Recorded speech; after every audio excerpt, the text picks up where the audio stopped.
Las mujeres recibieron desde la antigüedad una educación diferente a la de los varones. Hasta mediados del siglo XIX eran educadas en su casa o en instituciones religiosas. Se buscaba producir buenas amas de casa. Las mujeres de la época colonial y en los primeros años de la independencia recibían la educación necesaria para administrar el hogar. Las que estaban en los conventos recibían la instrucción de las primeras letras y de los cálculos matemáticos, particularmente las que tenían la función de administrar esas organizaciones conventuales. El cambio fundamental vino con la organización del sistema educativo, la educación pública, con Sarmiento en adelante, donde todos los niños y las niñas podían asistir a la escuela. Las niñas no tenían impedimento para asistir a la escuela, salvo el que estaba determinado por su condición social. En el siglo XIX, hasta la década de los 70, las mujeres recibían una instrucción mínima que incluía leer y escribir y las 4 operaciones básicas de la matemática.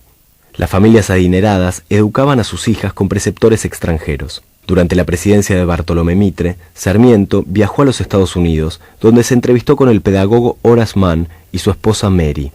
Volvió maravillado con el modelo educativo laico norteamericano y lo aplicó en el país.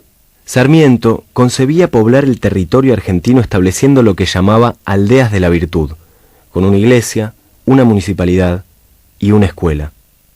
La cultura del trabajo importada con los colonos europeos sería difundida por la escuela pública, gratuita y accesible para todos. Así se crearía una nueva sociedad.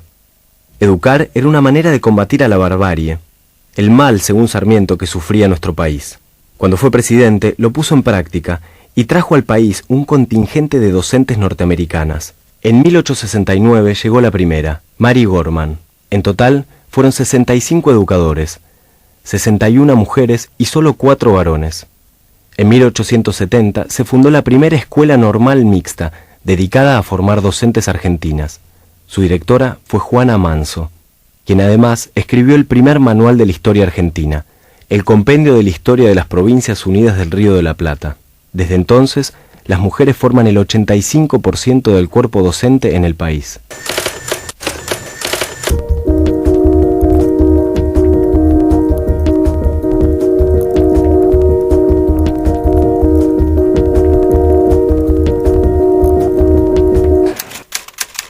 Que la mujer sea condenada al embrutecimiento mientras el hombre es dueño de ilustrar y engrandecer su inteligencia. Desproporción fatal que solo contribuye a la infelicidad de ambos y a alejar más y más nuestro porvenir.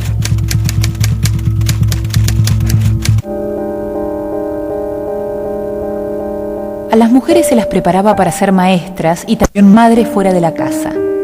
Eran la contracara del profesor, una especie de padre severo. Continúe, señorita Racelda. He venido a observar su clase. ¿Al norte con qué limita?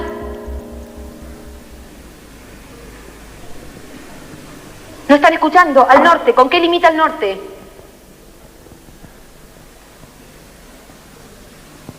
Al oeste. ¿Con qué limita el oeste? Con Chile, señorita. Muy bien.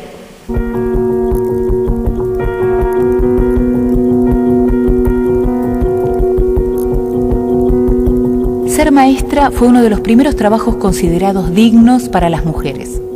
Las egresadas de los normales formaban a nuevas maestras, pero no accedían a la universidad. Su propia formación tenía un límite que el patriarcado no estaba dispuesto a dejarlas cruzar.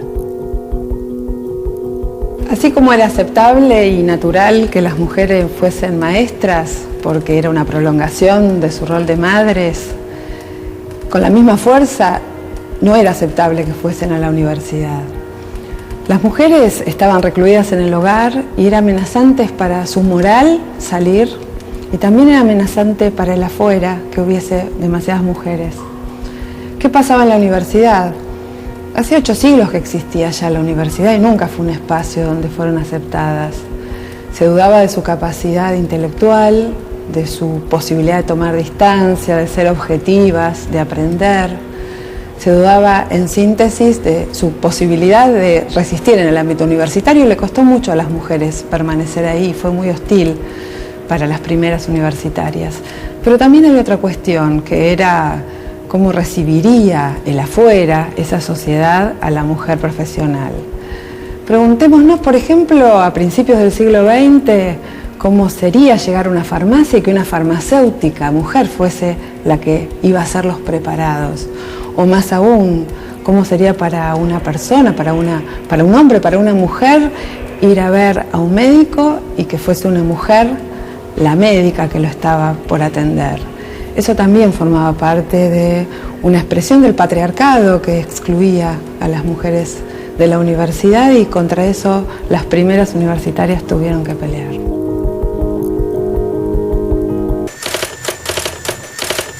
A fines del siglo XIX, las mujeres comenzaron a acceder a los estudios universitarios. Necesitaban un permiso especial del rector para cursar o debían rendir las materias libres. Eran mal vistas por los varones y las dificultades seguían a la hora de ejercer su profesión en caso de obtener el título. Las carreras que elegían estaban muy marcadas por su condición de género, las vinculadas a la salud y a las humanidades. Las primeras universitarias fueron también grandes militantes feministas en las primeras décadas del siglo XX. En 1889 egresó Cecilia Grierson. Antes de recibirse, fundó la Escuela de Enfermería en 1886 y en 1904 la Asociación de Universitarias Argentinas. La siguieron Elvira Rawson, Julieta Lanteri y Alicia Moró. Todas ellas formaron parte del Congreso Femenino Internacional que se organizó en 1910 y fueron militantes muy activas por la igualdad de oportunidades para los géneros. En 1918 se produjo en Córdoba la Reforma Universitaria. Los manifiestos de la rebelión, sin embargo, no mencionan a las mujeres. Hablan de hombres libres y revolucionarios. Nunca una mujer fue presidenta de la Federación Universitaria Argentina.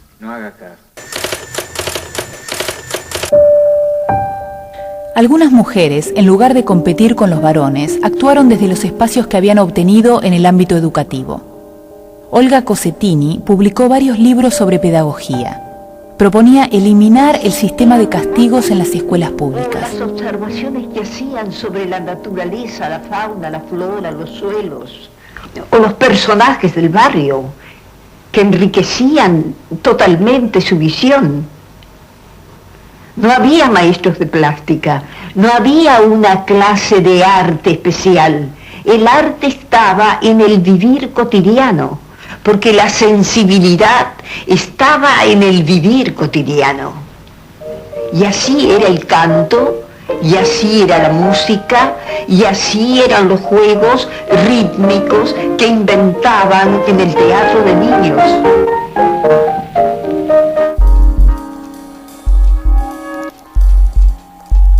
La opinión tradicional sostenía que las mujeres eran más sensibles o sentimentales que los varones, y por eso debían permanecer en lugares como la escuela o el hospital para preservar esta supuesta fragilidad emocional, siempre amenazada por la presencia de los varones.